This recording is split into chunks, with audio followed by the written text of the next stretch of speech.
Hello, I'm Dr. Andrew Sargent. Welcome to my course, 101 Most Misunderstood Verses. We're coming to you today from Sacred Fire Church in Bellevue, Florida. Come on by. So we're becoming more and more a feeling people rather than a thinking people.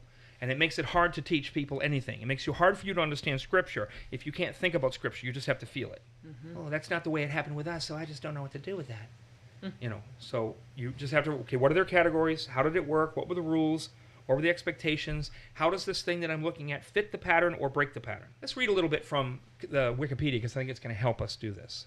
Concubinage is an interpersonal relationship in which a person engages in an ongoing relationship, usually matrimonially and sexually oriented, with another person to whom they are not or cannot be married. The inability to marry may be due to differences in social rank, including slave status, or because the man is already married. Historically, the relationship involved a man in a higher social status, who usually has a legally sanctioned wife and maintains a second household with a lesser wife.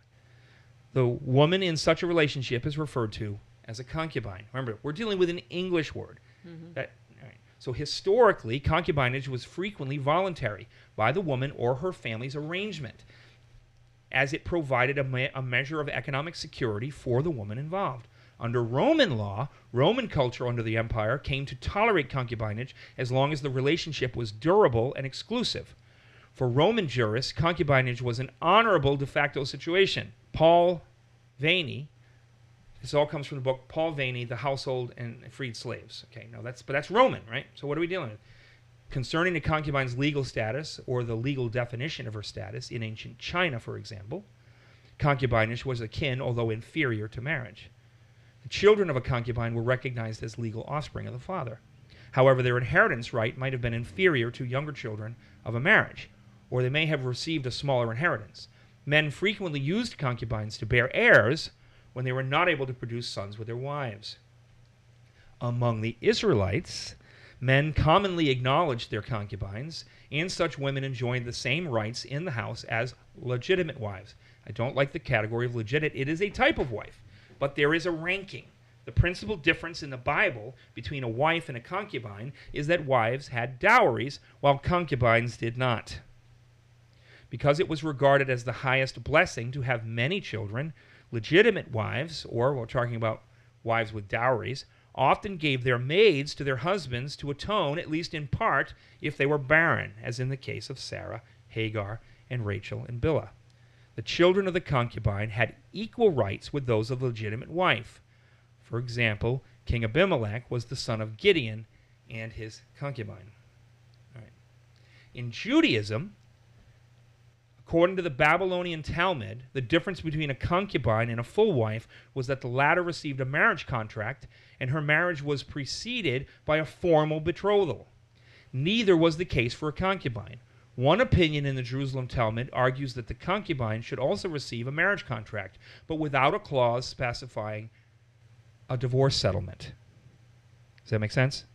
So in Israel, it's different than China, it's different than Rome, it's different than Russia, it's different than South America, but we've chosen the English word concubinage in order to recognize some kind of a difference in the status.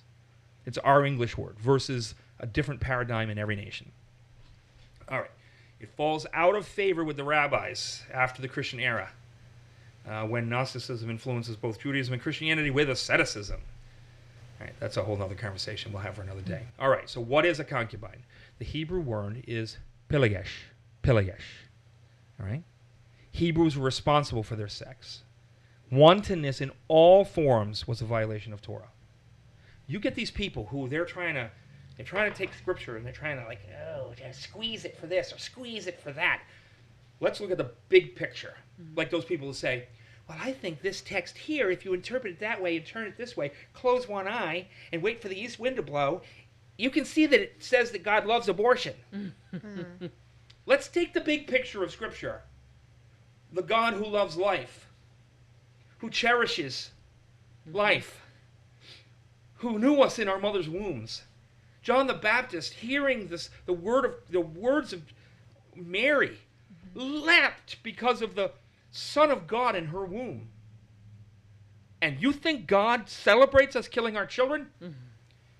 God, who favors marriage, who made a man for a woman to build a home, to love their children, who established profound rules around human sexual behavior in order to create in the family a bubble of non-sex. Family was the place that you could exist safely without sexual pressure on you, as opposed to in civilizations where, so there's this tribe in Africa that when you turn 18, you have to spend the year naked. And the elders and the people of power in the community randomly just grab people, men and women, and use them sexually. And it's considered indecent to resist them. That's kind of sick behavior. The Bible tries to create the family as a place of safety.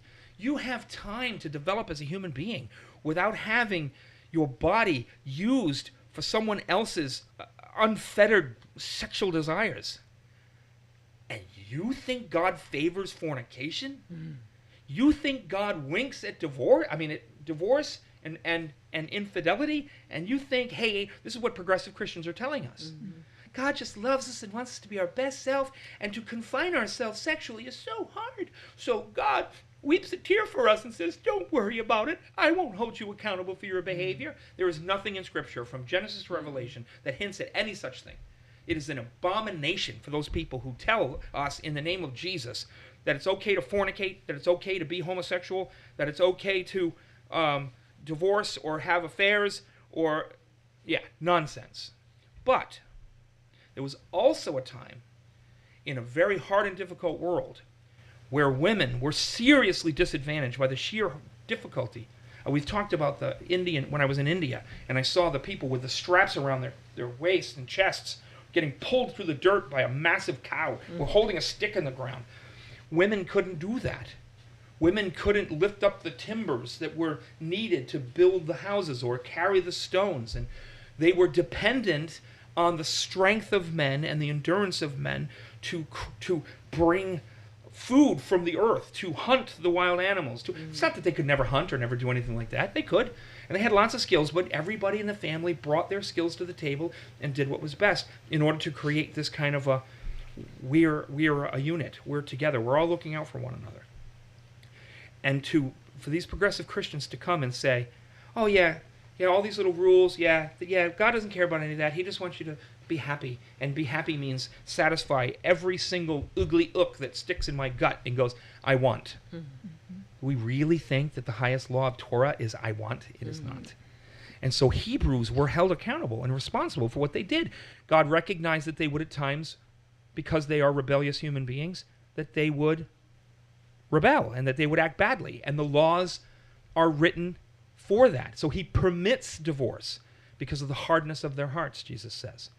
Because there's more than one way to get rid of a woman you're determined to get rid of. So he permits polygamy, very carefully restrained by law, for the good of women, not for the stoking of or meeting of wanton desires of men.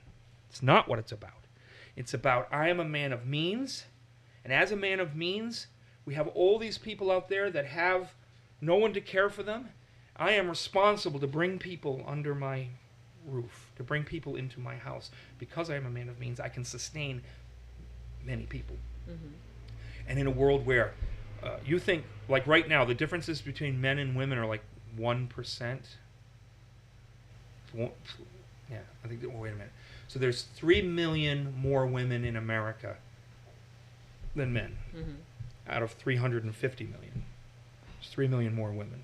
In their society, with war, violence, the men were the women radically outnumbered the men. So you have all these women who need caring and need protection. So I had a student of mine that was actually from Uganda, and she talked about, after the Ugandan war with Idi Amin, is that you had so many widows and so many women that had no husbands and no hope of getting husbands. They went to the church and asked for polygamy.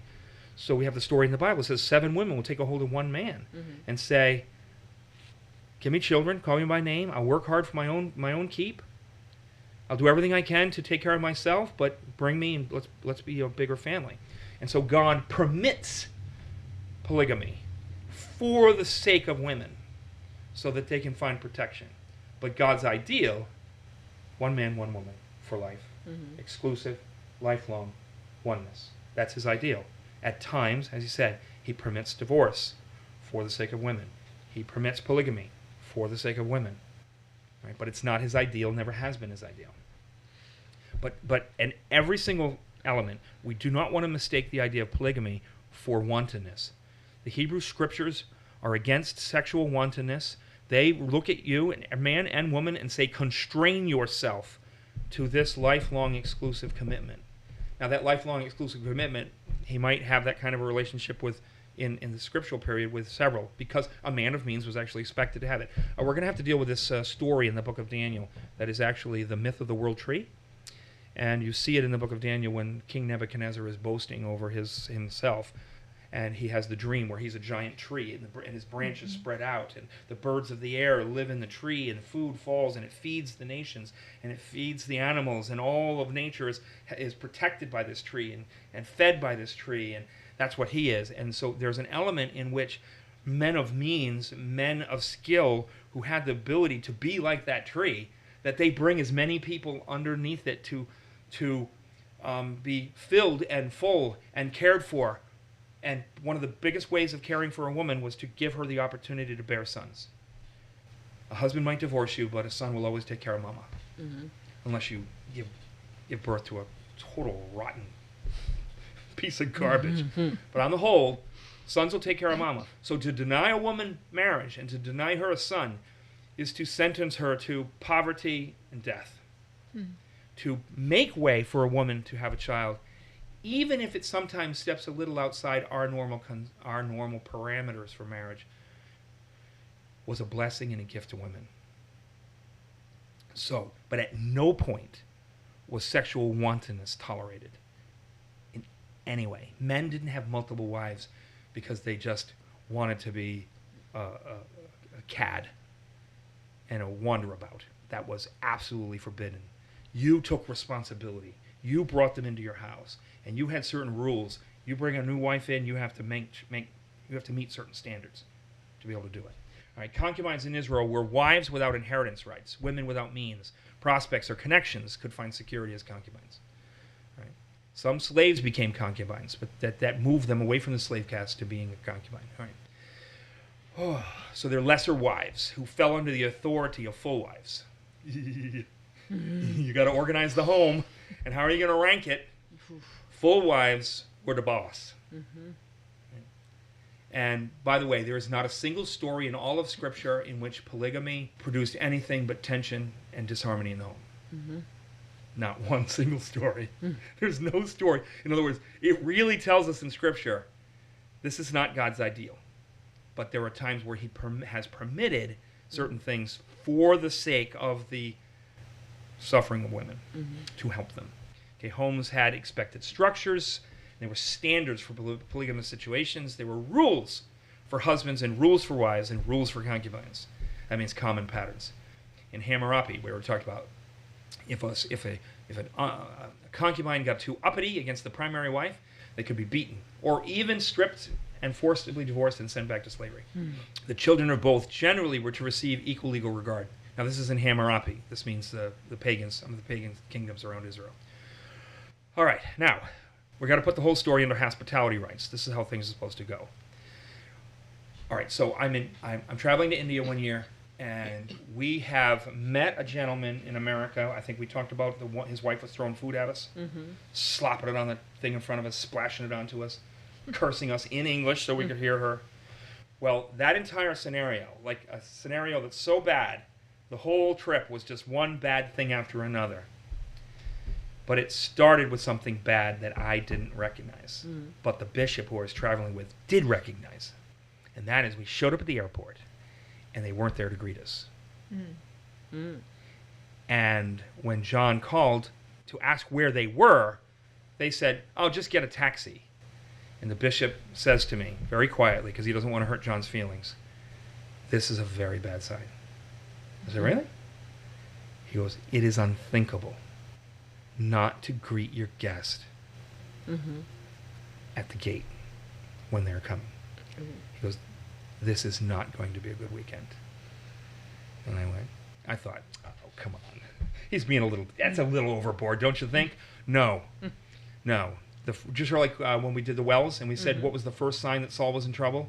Was his failed well scene. Not the first time he did something that was openly regarded as a sin, but the first time that a paradigm that should have gone one way twisted and went another way, that was the first sign that Saul was trouble. And in that trip, he said, this is not going to be a good weekend. And it went from bad to worse. Believe it or not, her throwing food on our plates and muttering, stupid Americans come here to rob me, was not the low point of the weekend. What? Oh, it was much worse. Oh my. Sometime I'm sure the stories will bleed out because every once in a while something will just remind me of it. All right. So we have to remember, there are rules for hospitality. You have to know what they are. All right. We talked last week about Lot's daughters and the rules of hospitality, how the family was to bring a man in and the family was to protect who came under their roof and fed from their table. This was not a man versus woman thing. It was everybody in the family doing their part.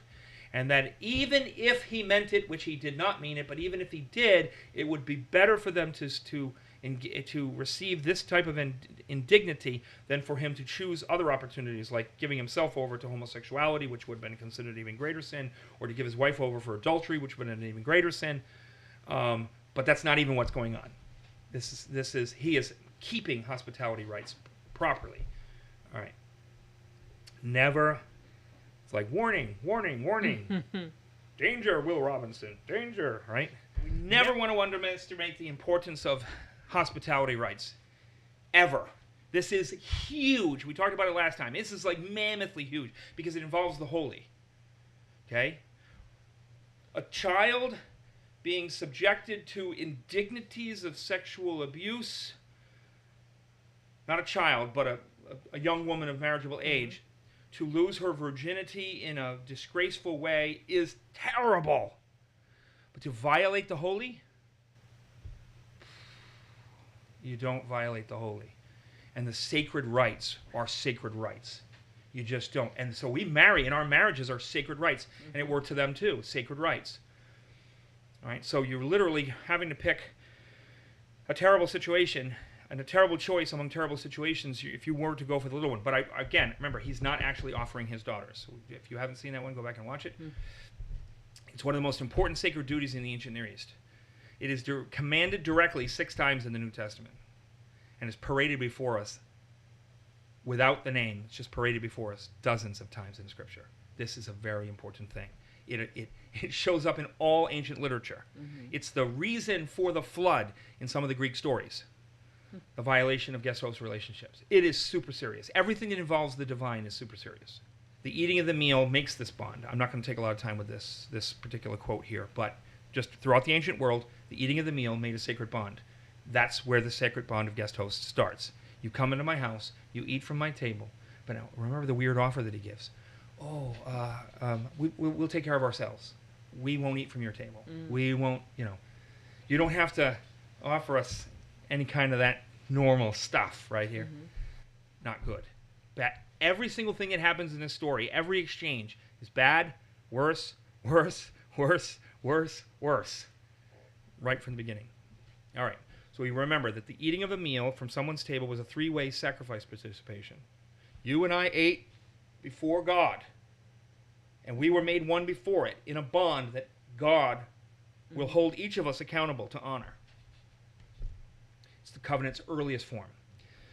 That which is in you is in me, and we are united by it. We're made one because we eat the same thing. When Paul gives communion and says, one loaf, they pass through the cloud. One, they're together. They're all participate. They're all united through this event, through this participation in this thing. All right, so the great virtue, hospitality is the great virtue of the ancient world. It's connected to holiness, covenant, sacred bond, and everything that deals with that is important. All right, now, the bigwig thing is to compare this story to the story of Lot. All right. So the offering of Lot's daughters in Genesis 19 is intentionally paradigmatic for understanding Judges 19. The author of Judges wrote his story to connect with that story.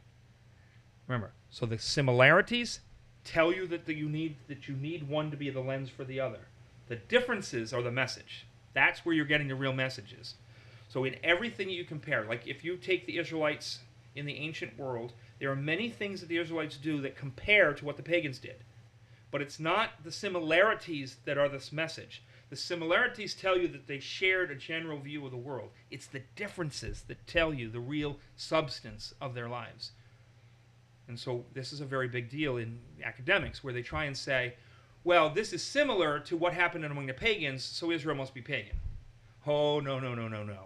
The similarities tell you that they shared a culture. The differences tell you the real substance of their theology. So it's always in the differences. And the very fact that I said that would send a lot of ancient Near Eastern scholars head spinning, because they have, for no reason at all, simply decided to go the other way. So I say the points of similarity bind the stories together. The points of distinction contain the message. So we have acts of hospitality from the concubine's father. How does that go? All right. Now, contrary to Abraham and Lot, this is what we're going to call it. Contrary to Abraham and Lot. Genesis 18:5. I will fetch a morsel of bread and comfort you your hearts. After that you shall pass on. For therefore are ye come to your servant. And they said, so do as thou hast said. Now Genesis 19.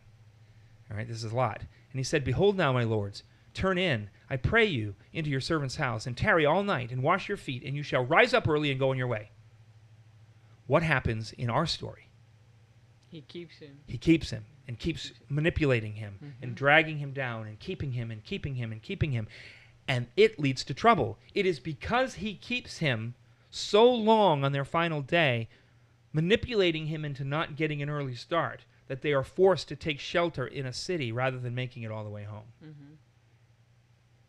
The father-in-law started this by being a bad host. Not bad host ungenerous, a bad host in being manipulative and dragging him on. When you see story after story in which part of the promise is, I'll feed you early and you can get on your way. And now all of a sudden you've got a story that, oh, I promise that I'll feed you early and you get on your way, but when you go to do it, I'm not going to let you. And eventually I'm going to keep you so long that you make a very foolish choice in order to escape my clutches. And by doing so, I get my daughter killed. So in those days when there was no king in Israel, a certain Levite was sojourning in the remote parts of the hill country of Ephraim, who took to himself a concubine from Bethlehem in Judah. And his concubine was unfaithful to him, and she went away from him to her father's house at Bethlehem in Judah, and was there some 4 months. Then her husband arose and went after her, to speak kindly to her and bring her back. He had with him his servant and a couple donkeys, and she brought him to her father's house. And when the girl's father saw him, he came with joy to meet him. Not an unkind man, but he's going to cause trouble. His father-in-law, the girl's father, made him stay, and he remained with him 3 days. So they ate and drank and spent the night there. And on the 4th day they arose early in the morning, and he prepared to go. But the girl's father said to his son-in-law, strengthen your heart with a morsel of fed, and after that you may go. So the two of them sat, and they ate, and they drank together. And the girl's father said to him, be pleased to spend the night, and let your heart be merry. And when the man rose up to go, his father-in-law pressed him, till he spent the night there again. And on the 5th day he arose early in the morning to depart, and the girl's father said, strengthen your heart, and wait until the day declines. So they ate, both of them. Behold, the day draws close. Lodge here, and then let your heart be merry. And tomorrow you shall rise early in the morning for your journey and go home. But the man would not spend the night. He rose up and departed, and arrived opposite Jebus, that is Jerusalem. Sun's going down. They're in a dangerous place. It's really dark out there. Right? If the moon's not out, oh boy. All right. So we have a shaming contrast set up when the Levite refuses to seek hospitality among the pagans. So remember, so we're setting up irony. And part of irony is when things turn out to be the opposite of the way you expected. He would have probably been safe among the pagans. But he is insisting on going to be with the people of God. And they prove worse. They're worse than the people of Lot. Now, the men don't prove to be worse, but the host does. The person who takes them into his house is not going to protect them. All right, so we set up that, right? You're setting it up. When they were near Jebus, the day was nearly over, and the servant said to the master, come now, let us turn aside to this city of the Jebusites and spend the night in it. And his master said to him, we will not turn aside to the city of foreigners who do not belong to the people of Israel, but we will pass on to Gibeah. And he said to his young man, "Come, let us draw near to one of these places and spend the night at Gibeah or Ramah." All right, now remember what Paul says to the Corinthians. I hear that there's a kind of immorality in the church that even the pagans around you are embarrassed by. That's pretty bad. That's very bad. When you've got the most immoral people, and even they are shocked at how bad you are, you're pretty bad. All right. Now, like the angels, the Levite enters into the public square. All right, everybody passes through here, coming and going. All right. Yet no one offers them hospitality, just the same. So they passed on and went their way, and the sun went down on them near Gibeah, which belongs to Benjamin. They turned aside there to go in and spend the night at Gibeah. And he went in and sat down in the open square of the city, for no one took them into his house. I guess no one's taking us in. We're going to go sit at the square, right in the center here. So that was common where they would just show up at the square and someone would invite. So that was common when somebody would just show up at the square and they'd get invited. Yes. That was So you're expecting, as a visitor's coming, someone comes out to see you. Oh, right? Okay. But nobody does, so you make it all the way to the square, and you'll sit there and you'll wait for someone to see you.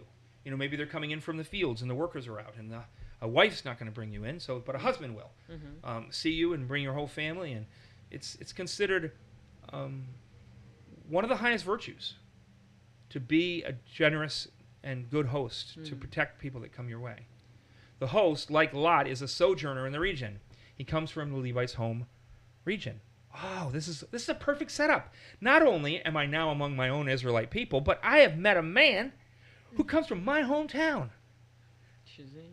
Do you remember Sam's Bar and Grill? Didn't they have great fries? Oh, I love their fries, but that was nothing like their chicken. Oh, their chicken was so awesome. All right.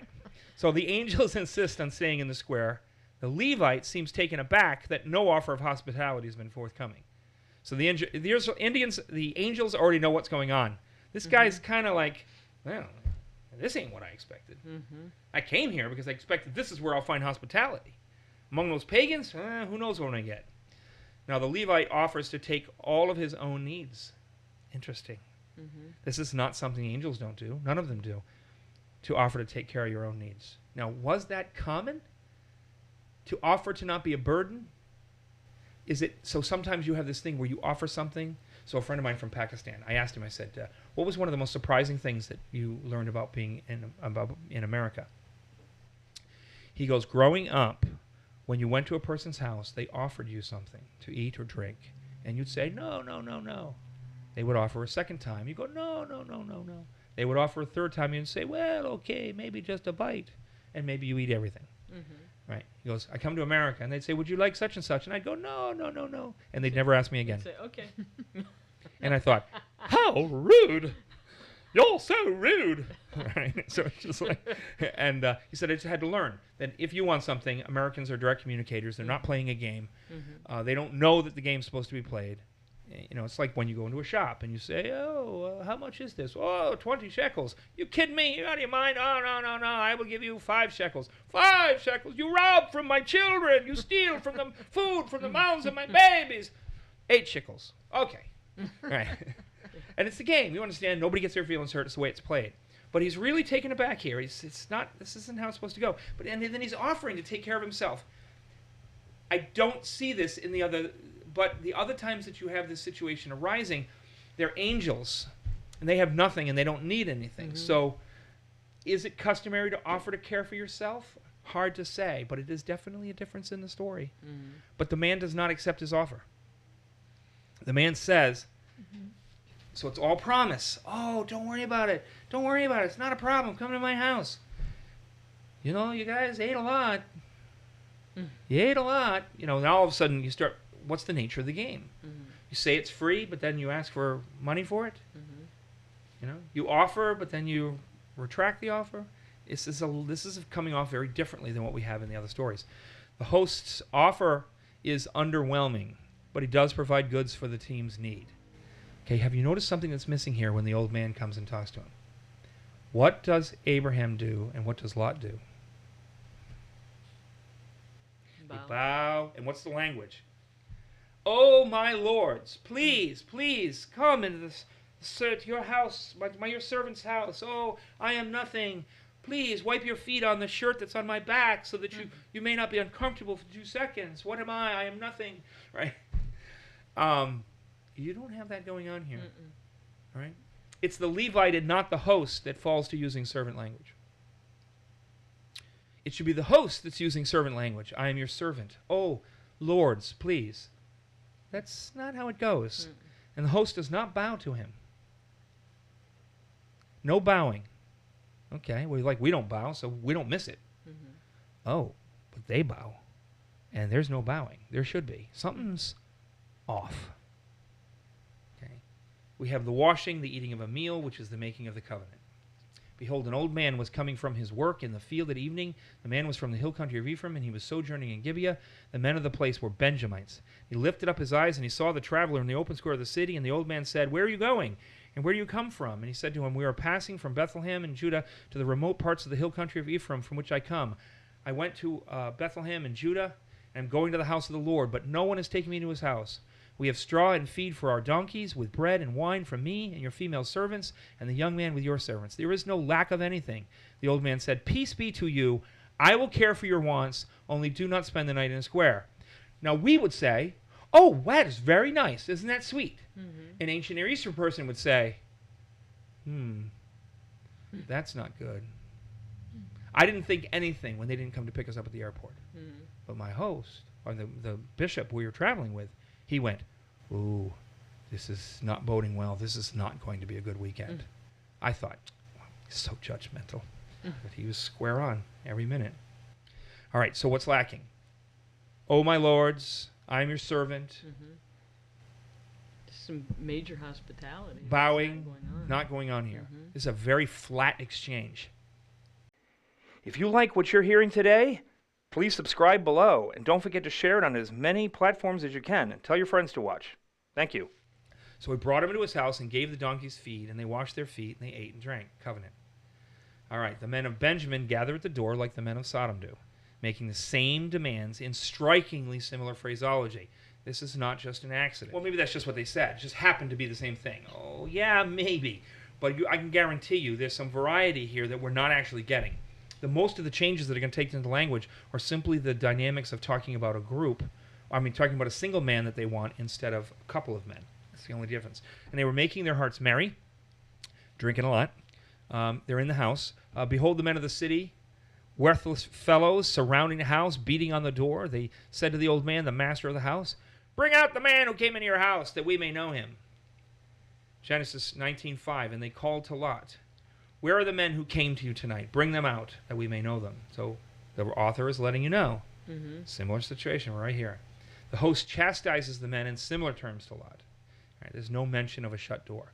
But he does go out to talk to these men, and the men are inside.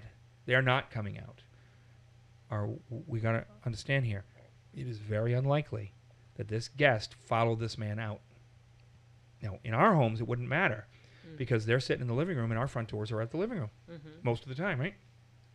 So are we thinking maybe he's sitting at the kitchen table? Are we thinking that he's not aware of what's happening at his front door? Let's look at how the houses are shaped, and that'll tell us something. All right, so Judges 19:23, and the man and the master of the house went out to them and said, No, my brothers, do not act so wickedly, since this man has come into my house. Do not do this vile thing. Notice what he doesn't mention. What isn't mentioned here?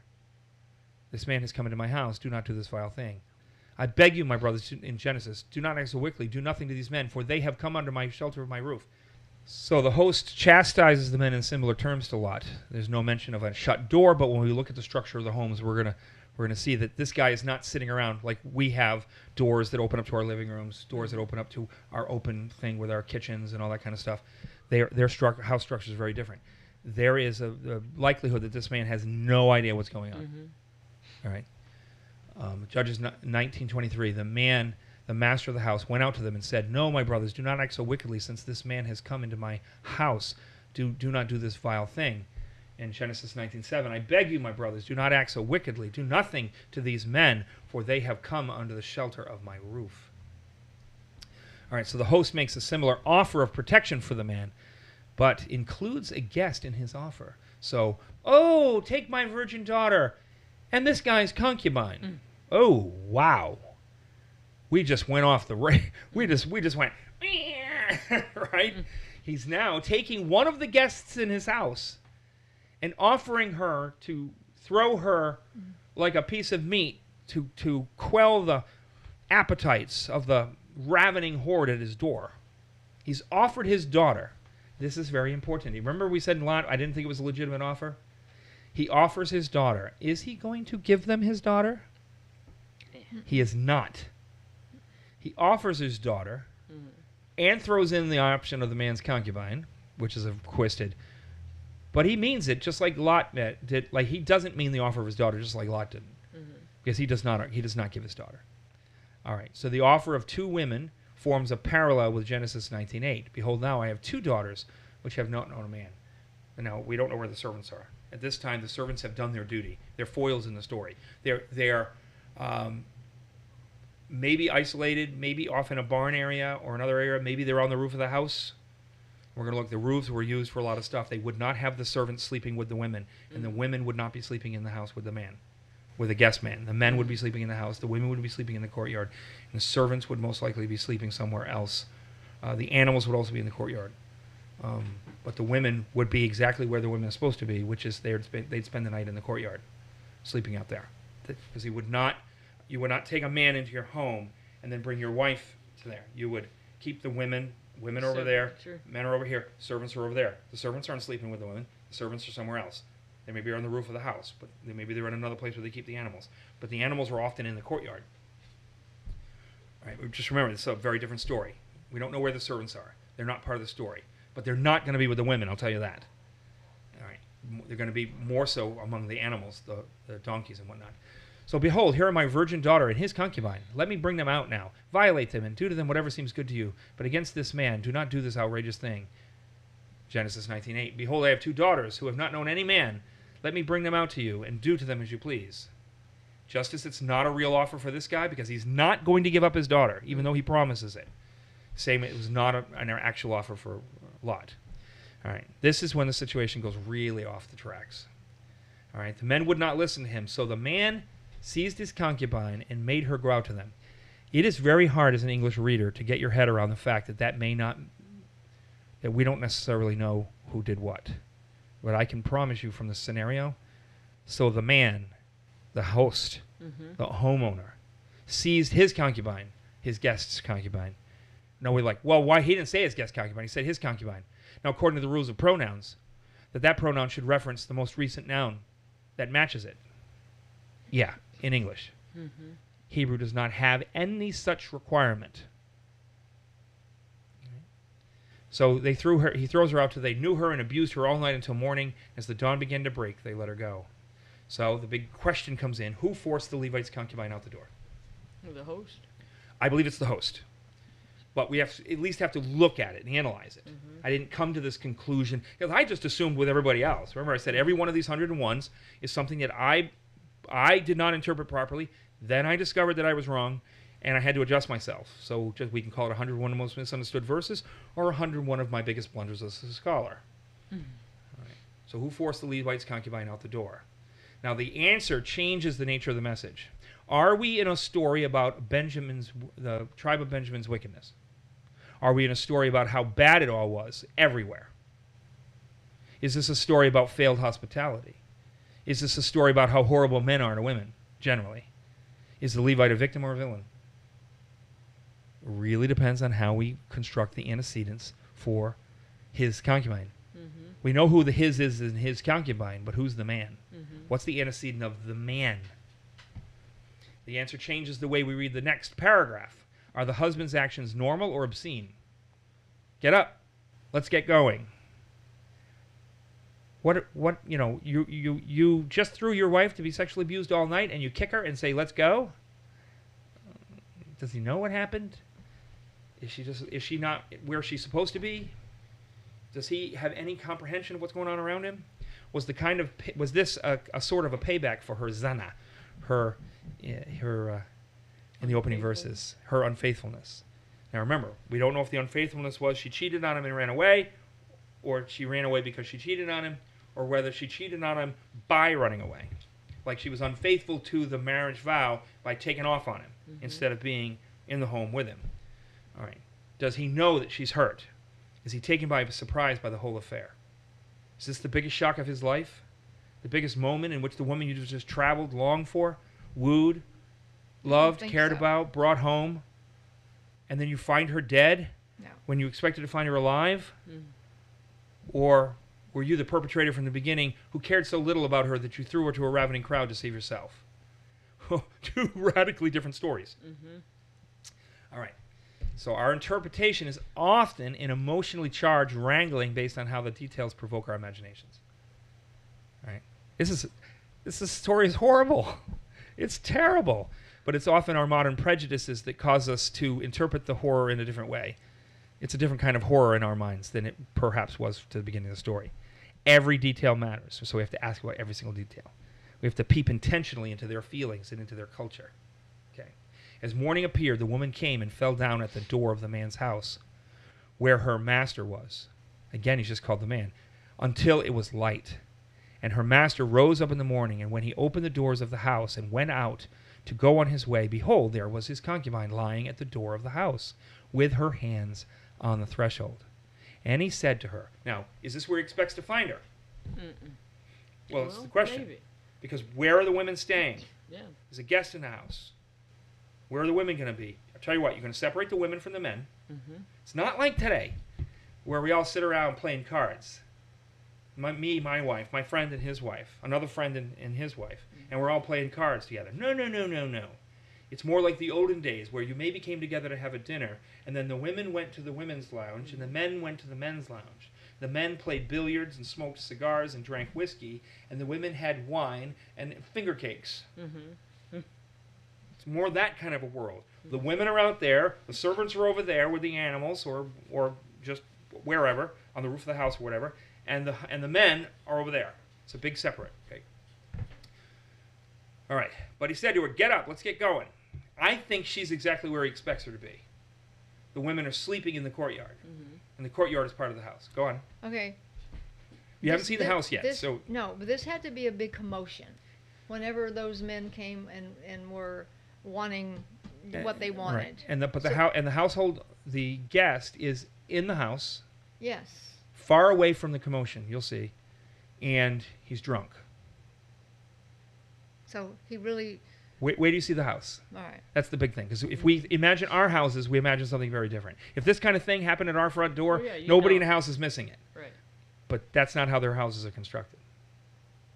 It's a very different. It's All right. a very I'm different kind of. listening. Right. That's what I mean. It's really hard for us to get our imagination around it. I couldn't even imagine this until I saw and understood how their houses were built, and I went, "Oh, I get it. Oh, all right. This makes a whole lot more sense to me." All right. What kind of meaning does her hand on the threshold have? Ooh, we're going to talk about that. Okay. I'm sorry. Can we go a That's few minutes? Are we good? Yeah, sure. I know because we've had some lags here. All right, so two elements tend to mislead us in the way we imagine the story. We assume things about the antecedents, like we have our pronoun rules. Well, that pronoun has to reference this person because that's how we would do it, only that's not how they use pronouns. Mm. And then we know little of the setting, all right, the way that homes were generally constructed. And they were pretty consistent. Most of the homes I saw were pretty consistent. Unless it was a palace, they all pretty much looked the same. Mm. And they had a very similar structure. So we stayed in our compound in India, you had the house, right? And the house had a giant foyer in it. Mm. So you had the main door of the house, then you had a giant foyer, and then you went out of the foyer and there was a courtyard. And the main gate of the courtyard was over there. You could have had a war at the front gate. If I was in my room, I'd You never would hear have heard it. Because my room was in a very different place. Now these places are really more tight. All right, so it says, so the man seized his concubine and made her go out to them.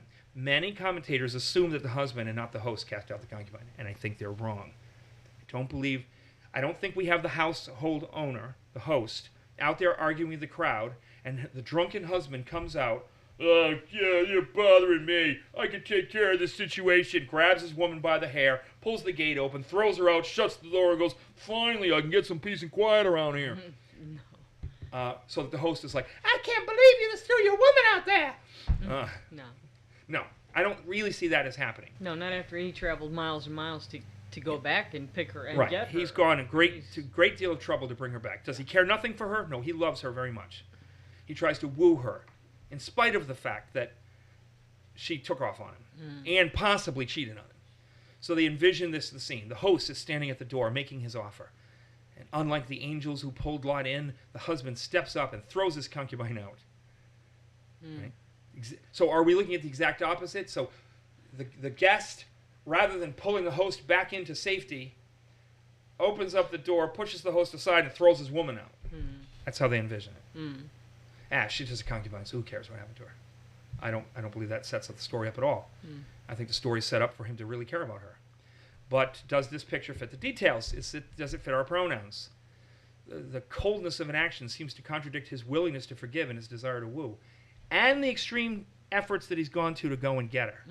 He spent quite a bit of money traveling with donkeys and servants and food for the road and stepping away from the work that he should be doing and the income loss for the time that he's out while he goes and tries to get her to fix his marriage. He cares for her. He loves her. Judges 19:3.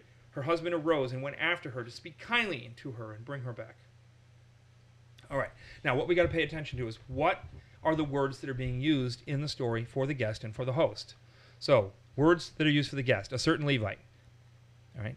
He's called him. He's called her husband. He's called son-in-law. He's called the man. He's called his master, the traveler. He's called a him. Right. He's the man who came to your house. This man. Right. He's called, behold, here are my daughter, virgin, and his concubine. So he's a his in that. But against this man, right? So do not sin against this man. Right? Now, do we also add to this, so the man seized his concubine? Is he the man? Here. I don't think so. But anyway, maybe. But we'll put a question mark. I don't think he is. Where her master was. Because remember, she came to the house, the man's house, the place where her master was. And then her master rose. Okay. Now here's the words that are used for the host. An old man, the man, he, the old man, he, the old man, the master of the house, the man, the master of the house. Is he the man who sees? So the man seized. He's already been called the man, right? Twice. No, once he's been called the man, all right? Often the old man. And then in 23 he's called the man again. And then master of the house. So he's called the man several times. All right. So is he the man who seized that man's concubine and threw her out? Right. She fell down at the door of the man's house. So he's called the man again. Here in the possessive, the man's house. So we recognize that when you simply say, the man seized his concubine, that man could be the guest. That man could be the host. But how does the situation lay out for us to get a better guess at it? So let's try. I honestly think that I think we make a mistake by at least not even entertaining the possibility that what we have here is not the husband that threw her out, but the host. That this is hyper host failure here. Perhaps a mental picture of the scene would help. Like let's get a picture of the scene. There are various types of dwellings and neighborhoods. Right? There are various types. If let's say I talked about a city. Right, and I started mentioning words to you like a ranch, a Victorian, a double wide, brownstone, apartment complex, tenement building, skyscraper. Instantaneously, you know exactly what they are. You know the rules. You know where you're likely going to find them. You know exactly what they're going to look like. Right. What about trailer park, farmhouse, split level? Yeah, we know them all. We got tons of them. And we know them. And we know what to expect. I can tell by looking at a house pretty much what's going to happen on the layout of that house by looking at it from the outside. So my wife and I have been watching Mork and Mindy. And it drives me bananas that her apartment is impossible with the house that they show from the outside. I know it's not that same house. And it drives me bananas. You didn't even try. You didn't even try. Goodness gracious, what's the matter with you people? Put a little effort in, will you? All right. Nanny. All right. They had very few options. When you're this type of world, they don't have the kind of variety that we have. Okay, so let's take this. Use an example from India. So our school and everything was set in a new neighborhood. When we bought it, it was all empty land. Everything. There was no town there. And we bought the land in order to build it on. But as we did, all the buildings around it started buying up, and they're putting brand new roads. Now, in the old cities of India, the roads were built for carts and horses. Now they have cars. So you'd think if you're building a new city that you would make roads that were Wider. satisfying the ability of two cars to pass each other. You would be mistaken. It is a brand new city. They can do anything they want, and they make their roads the same stupid, impossible to pass roads. You cannot cross two cars. One, and of course, every road is a two-way road, though it's only wide enough for one car. And then, of course, right along, you've got no yards. There are no front yards. Right? Oh, goodness gracious. They got walls and everything. And I just thought, I asked the bishop, why didn't you built this road. Why did you make it so narrow? Because That's the way we do it. That's the way you make a road. No. Have you ever thought of making the road twice as wide? Oh, we wouldn't get as many houses in. Oh my goodness. Yeah, but you'd be able to drive around without running over dogs and banging into children and, Thumping each other. be able to do it. But this is the way it is. They got a way to do it. I watched them build houses. I watch them build buildings, and every single time I see a building go up, they're building it exactly the same way, in the exact same layouts. They very little variation. That's the way it is. So aside from palaces, the houses had a certain structure to them, and in cities they tended to manifest this structure but a little tighter. And we're going to look at how they go. All right. So you usually have a city with a wall around it, surrounded by villages, with houses, and some of those houses were like row houses, but they have a very specific structure. All right. In every city, they usually had a square, and you had the roads that rolled out like spokes from that center. Okay. You had 3-room houses and 4-room houses. All the roofs were flat, and they were used.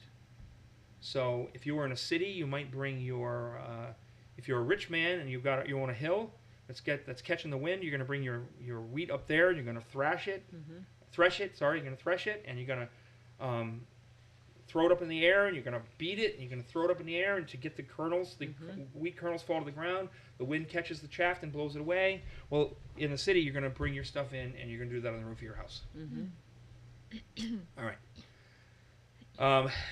Most of the time, what you have is you walk into it, and you got a big square room, and then the back of the house is cut in half, and the top half of the back room is the hadar, the bedroom. The bottom half is storage. So your bedroom is not tall. Your bedroom is, so if I was in this room, the bedroom would start at the railing. The top would be the bedroom, the bottom would be storage. So it'd be more like a loft. Yeah, it's like a loft, but it's not even tall enough for you to stand in. You crawl into it. The hadar is where the husband and wife went to be husband and wife. Families would often sleep in the main room, all together, laying on the floor. Everybody sleeping in the same room. When husband and wife wanted to be husband and wife, they had their space to go do it. Right. They would often sleep with the children all around them. I was just thinking of a very funny story of a man who escaped Russia. And they were in the city, and they would make him, if they wanted to be romantic, there was no time or place, so they would make him stand at the window and just don't turn around, just look out the window. And then they would, Shook a while. Yep, take a little while. And then he said, one day I'm standing there and I just staring out the window, and his father says to him, so what do you see? Oh, the neighbor's making love. How do you know? Because Tommy is looking at me.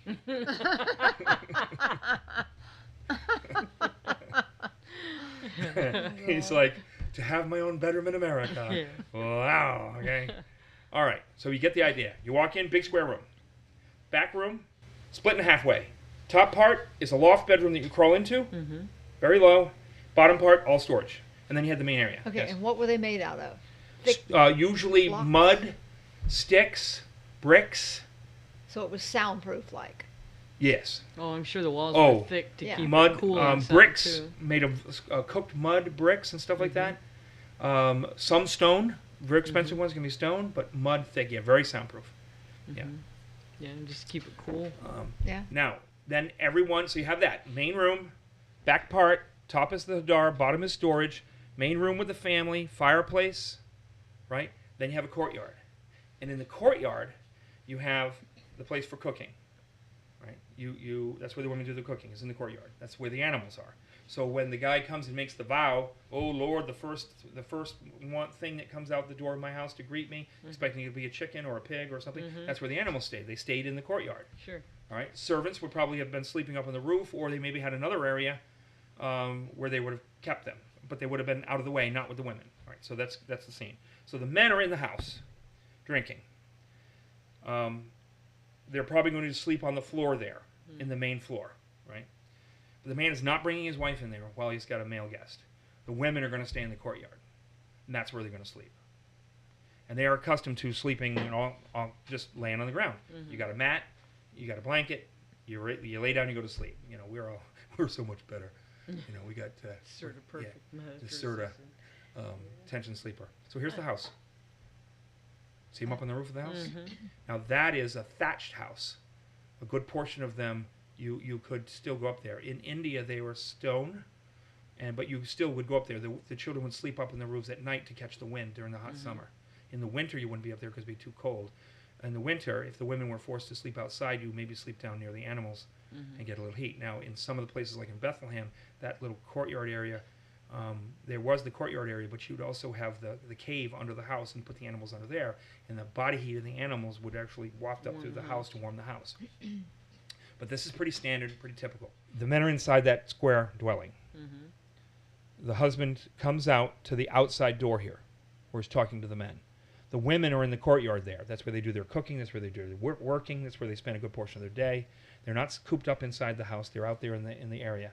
They get the animals, and they get the sun, and they've got, I'm sure they set up little things to have shade. And they, in India, I used to love it because we'd go and all the women would come together, and they'd all have big bowls in front of them, and they'd be shucking peas, and they'd be doing stuff, and they'd be preparing food for the next couple of days, and they'd all be doing it together, and I thought it was really nice. So this is the door that he threw her out of. That is likely the door he threw her out of. She has pointed to the first entrance into the courtyard from the outside street. Now imagine that layout, side by side by side by side by side in the city. It still's not going to change, but it's going to be the same. But it's going to be the same layout, but it's just going to be end to end to end to end to end. That courtyard is a very important place for the work. All right, so here's an elaborate one. Still the courtyard. It's got the portico over here where the women could actually get the shade off their head. And I'm sure in that other house they had cloth tied to sticks that were set up like a little tent over them to keep the sun off their heads. Shade sail. Right. You have the flat roofs, the stairs to go up there. Here's the much stronger roof for doing certain kinds of work. But again, imagine the man's in that house and comes out to that door. He's hearing nothing. Nothing. All right. So we had the door, the bedroom, right? Good for that. You had the living room, which was for the family. That's where the family would sleep, right? So remember the guy that comes knocking on the door. Hey! I've got a traveler that's come to my house from a long way. I have no bread. Wake up and get me some bread. Come on, dude. My children are in bed. What? It's because they're literally all laying there sleeping together. They're all in the same room, laying on the floor together, going to sleep. If he gets up to answer the door, he's got to literally crawl over all the bodies, right? The courtyard held the animals. It was the place of outdoor work for the women, cooking for part of the year if it wasn't raining. All right. Working and sleeping were done on the flat. Some work and sleeping were done on flat roofs, but the women would have stayed out there. Whatever is happening is that if the servants were on the roof, the women would not be. The women would be in the courtyard.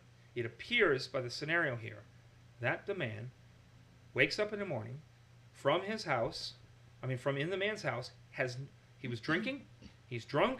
He's in a fairly sound, tight space. The owner comes out to the outside door of the courtyard. He's wrangling with them. The women are out here doing what the women do, hanging out, talking. He grabs the concubine and throws her out. Now, it doesn't mention that the host had a wife. That she's not part of the story. I don't imagine she would have been in there with him. She would have, if she was, but it seems like maybe he doesn't. His wife has passed, and what he has left is his daughter. And he offers to give her up. All right, so we see that. Think of the temple. This is the structure of the temple. Courtyard, holy place, holy of holies. Courtyard. Then you go into the living area, holy place. Then you go into the hadar, the holy of holies. Our bedroom with my house growing up, not when I was a kid, but when I was raising my own children, they were not allowed to come to pass the door of my bedroom without special permission, even if the door was open. Mm-hmm. You knock, no matter what. If the door is open, you knock. If the door is closed, you knock. You never come into our room. It is the sanctuary. I used to say, this is the sanctuary door. This is the Holy of Holies. Mm-hmm. You don't come in here without permission. Mm-hmm. Right? Ever. It's because when I was a child, I failed to knock on my parents' bedroom door once.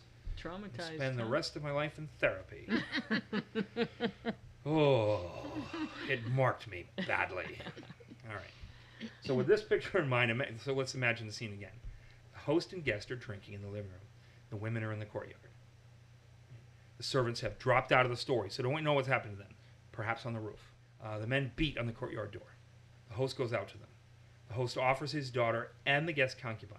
They won't listen. So the host grabs the guest concubine and tosses her out.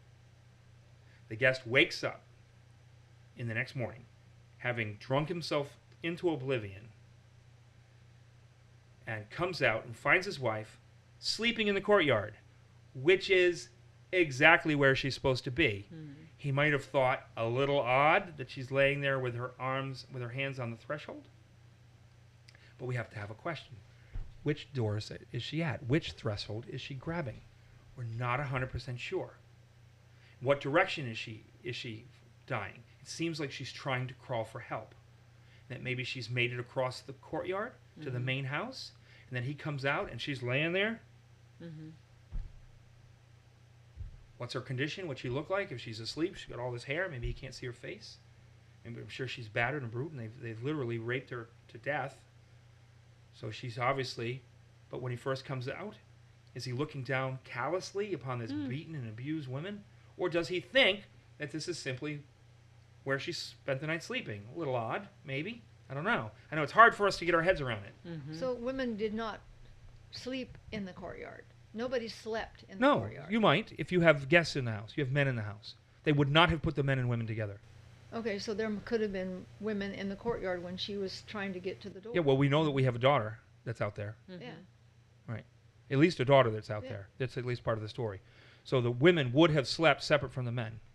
And if the weather is decent, they would sleep in the courtyard. But when you have a guest, the women are not going to be in there. Okay. The men, you're going to separate your men. They were very careful about who came in contact with their women. So they would have known about this concubine then, that she was dead. They, The women that were in the courtyard. perhaps, depending. We're not told what the daughter did. We know that there's a daughter there. We're not told what she did. Did she hide? Did she listen to the screams and the kerfuffle? Did she fall asleep? Did the woman come in? Because they said till morning. And so this is a long time. Is everyone asleep and she literally just crawls back into the courtyard? Did she die in the street? That would be weird. If he came out and found her in the street with her hands on the threshold to the courtyard, that would be odd. It seems like she's possibly made it across the courtyard and has died with her hands on the threshold of the man's house. Hard to say. They're not giving us enough details. I promise you the original readers had the scene down pat. Oh, sure. The original reader. Yeah, they knew exactly how this was going to go. So he says, wake up, let's get going. Does he think she's simply there sleeping? Mm-hmm. From the sounds of it. Perhaps. And I think it's a good thing. I don't think he's the one who did this. Mm-mm. I think he's ignorant of what has happened to his woman. Yeah, he's Because kind he's of a dummy. pretty angry Mhm. when he finds out what's happened. He's angry enough to do what he did, which we're going to talk about in a second. Let's get to it. Does the threshold matter? Bye-bye. Yeah, which threshold? We're not sure. Now, the threshold shows up 32 times in Scripture. It's both a legal and religious significance. It's the beginning of one's domain. It's the beginning of one's legal house. It's also considered a space between the realms. It's the place of beginnings and endings. That's why the god of doorways, Janus, has two heads. One faces forward, one faces back. Mhm. So it's pretty important to them, this idea of the threshold. Can you think of an important biblical story where the threshold is specifically mentioned? Yeah, Passover. Yes, okay. What about the story of Samuel? Oh, In yes. Samuel, not Samson. Samson. That's Samson. I'm talking about when in the book Oh. of Samuel, chapter 5, they capture the Ark of the Covenant, Mhm. and they come in and they find Dagon on his face before the Ark. Mm. They stand him back up. The next morning they find him, his hands and head cut off, and they are set on the threshold. Why there? Because it's the symbol of the beginning of his domain. It's a very important thing. When I cross this threshold, I enter a different space, a different legal space, a different sacred space. I'm going into a temple. When I cross the threshold of that temple, I'm in the domain of Dagon. I'm in the domain of Yahweh. And then Dagon cannot protect himself even in his own domain. The symbol is very important. All right, so I think it's important. I think it's the final symbol of failed hospitality rights. That's why I think it's her abuse as a guest in this man's house, with her hands on his threshold, is a symbol of the failed hospitality. It's the end of a long chain of events that were not right. None of this has gone the way it's supposed to go. Everything here is backward and twisted. It's awful.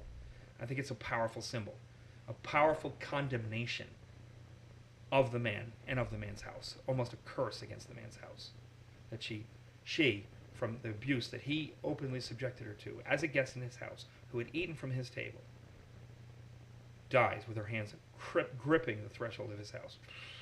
I think it's powerful symbolism. It's meaning for the husband. Go on, you're going to say something. So when did he realize she was dead? I think he realizes she's dead when she doesn't respond Okay. to his nudges and Okay. won't get up. This is the woman he loves. Mm-hmm. If he is not the one who threw her out, this is the greatest shock of his life. The story does not even. He probably wailed.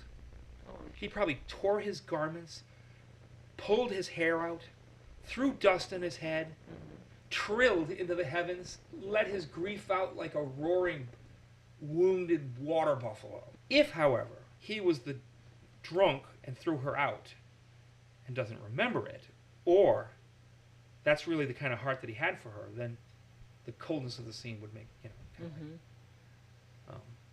I think what we're looking at, because he is enraged. He is so enraged that this has happened. Is this really the action of a man who threw her to the crowd to protect himself?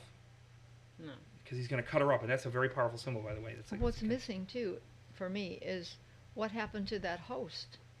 Yeah, he's probably going to die with the rest of them, but we never find out. But this host and those people in those streets and this behavior has started a chain of events that is going to lead to the decimation of the tribe of Benjamin. So again, we're looking at the house. Are her hands on that threshold? Are her hands on that threshold? I believe that as I read the story, she has crawled across the courtyard and has died laying here or here, asleep. Maybe here. But maybe she rolled around a little bit. I remember one time we went camping in the woods and we pitched our tent on a hill that was really a flat spot, but it was a little tilted. I mean, we're talking like, and we all woke up on one side of the tent, on top of one another. In our sleeping bags, we literally slid and rolled all in one big heap when we woke up. Those are the days when I could sleep through anything. Now, if my cat comes in the room and goes, meow,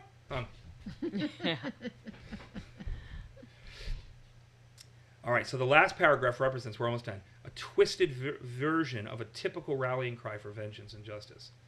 The typical thing would be, so let's read it, 1 Samuel 11:7. He took a yoke of oxen, cut them in pieces, and sent them through all the territory of Israel by the hand of messengers, saying, whoever does not come out after Saul and Samuel, so shall it be done to this oxen. So shall it be done to his oxen. Then the dread of the Lord fell upon the people, and they came out as one man. So you get the imagery is here. If you do not respond to bring justice to this situation, this will be your punishment. Your oxen. Yeah, your punishment. But of course, now this isn't an oxen that's sent. It's a human being. Oof. All right. This is a letter about a failed rallying cry about the same situation. For 5 full days I have waited for the Hananians, but the people do not assemble. A criminal in jail should be killed, beheaded, and his body carried around throughout the area between the villages to cause the people to be fearful and assemble quickly, because it is a curse. As I believe that her dying with her hands on the threshold is a curse against his house, cutting up her body and sending it to the people is a curse against them if they do not come and bring justice to this situation. Now, we are going to find out about what happens to the man a little bit, and that is that they refuse to give him up. They refuse to hand over the men who have done this.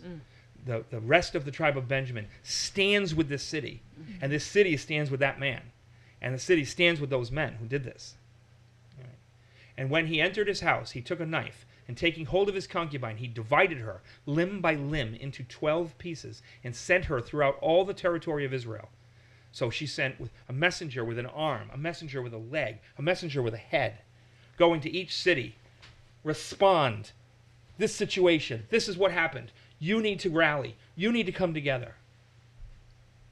And they sent throughout all the territory of Israel, and all who saw it said, such a thing has never happened or been seen from the day that the people of Israel came out of the land of Egypt until this day. Consider it, take counsel, and speak. You must respond, because this is a curse against them. If you don't bring justice to this situation, this will be you. And if man can't do it, may God in heaven do it. That's what this is, to do this. It's very so. In the next chapter, when the Benjaminites refuse to answer the cry against the Benjamite city, they are nearly exterminated by the rest of the tribes.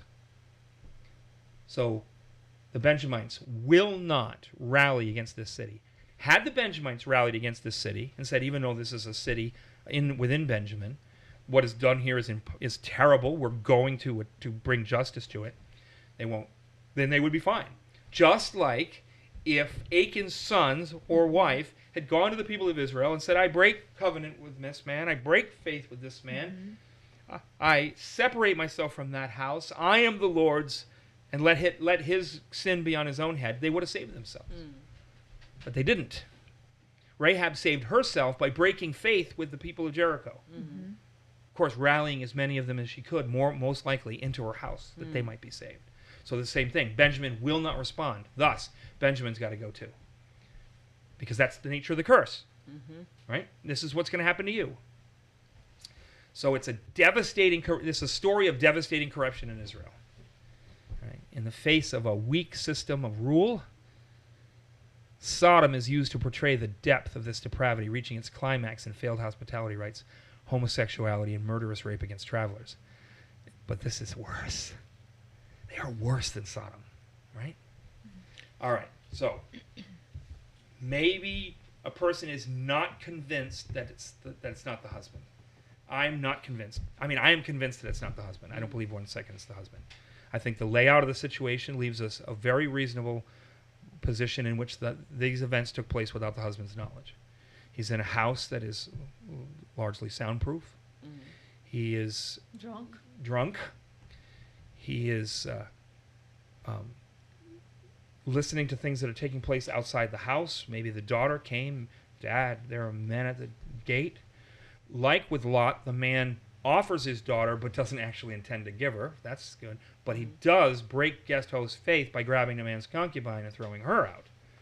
I don't believe that the husband comes out and knows that she has been hurt, knows what has happened to her. I think he has slept the sleep of the dead and has come out probably very hungover, and he's given her a little nudge because she's just laying there asleep. Who knows why women do the things they do? You know? Well, he's like, all right. But I think it's very reasonable to assume, especially in his physical condition, that he hasn't gotten his head around what's happened. He finds her dead, probably wailed and wept and cried over her, carried her away, came to understand. Maybe the man said what had happened, probably told some lie about it, but we've gotten the story, how it came out. I found her like that. Well, we can see this story is about the depth of depravity that a people can reach. You thought Sodom was bad? Here are the people of God. I had in India, they have I'm sorry to tell the story, but I'm going to tell it, just give us a sense of, there are things that happen among the pagans that you say, well, they're pagans. They're in darkness. But when it happens among the people who have Torah, have the scripture, have the word of God. So one of my students from India, he gets married, and he had a bit of an immoral past when he was a Hindu, but he's become a Christian. He gets married to a woman who, when she was a teenager, ran away with her boyfriend, and her father came and got her after one weekend. But they'd been together over that weekend, so her reputation in the community was ruined. Nobody would ever marry her. But this man loved her, cared for her, forgave her immoral past, because in Christ he was like, I had an immoral past. He even asked me about it. This woman, I want to marry her. But my mother is concerned because she had this bad reputation, but she's a Christian now, and she's been, it was only this one weekend, and I said, can you forgive it and live without jealousy? And he said, yeah, I can forgive it and live without jealousy. He goes, I have nothing to complain about given my life. What am I going to say? And this is a very interesting attitude, considering that most of the time in India, the men hold the women to a different standard than they hold themselves. But so they get married, and then he calls me one day, and he says, all right, let's give it context. They have what I call the alley-oop in India, where they view you as a guru, and they will throw a question at you to give you a chance to wax wonderful. Give you a chance to say something quotable. I need quotable quotes. Give them to me. Okay, so they'll give you an alley-oop. So he says, my wife and I have been going to a church, and we found out that the church is a wife swap, Christian church, but they wife swap. What do you think of this? Is it wrong for us to participate? Oh, boom. And I go, are you just throwing up a lob for me to knock out of the park? Or is this a real question? Are you honestly confused about what the scripture says on this? No, I'm honestly confused. And I write, have you been participating? Yes, we have. You have given your wife into the arms of other men? Your beautiful wife? Yes, I have. And you have gone to share the bed of other wives of the men in the church? Yes, I have. Oh, and boy, did I have something to say to him. Oh, I'll bet. Wait. You come and you tell me that before you were a Hindu, when you were a Hindu, you were immoral, and I say, well, yes, Hindus are immoral. You tell me now that you're a born-again Christian and you are behaving in ways that even non-Christians would consider, even most Hindus would consider horrible. Most Hindus would spit on you in contempt for the low morals that you're now manifesting as a person of Jesus Christ, and you don't know what you should think about it, and you don't know that you should be ashamed, that you have polluted your marriage, you have denigrated your wife. I was like, right now, you need to quit your job. You need to take your wife. You need to go back to Pune. You need to submit yourself to the leaders in Pune. And you need to seek restoration in the Lord. And you need to spend some time with them until you learn what it means to be a Christian man and a Christian husband. This is shameful beyond anything I can even imagine, that this should be named among Christians. The scriptures are obvious on this particular point. How could you not know? How could you act like you're confused on this particular point?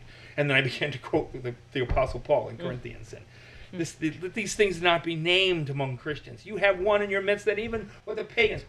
So this is the element of this story.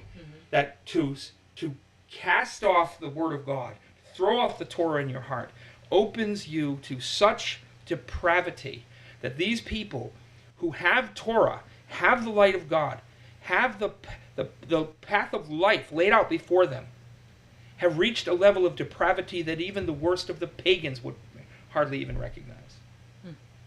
This kind of disgusting breaking of guest host relationships. So that's the context for the story. If you like what you're hearing today, please subscribe below, and don't forget to share it on as many platforms as you can, and tell your friends to watch. Thank you.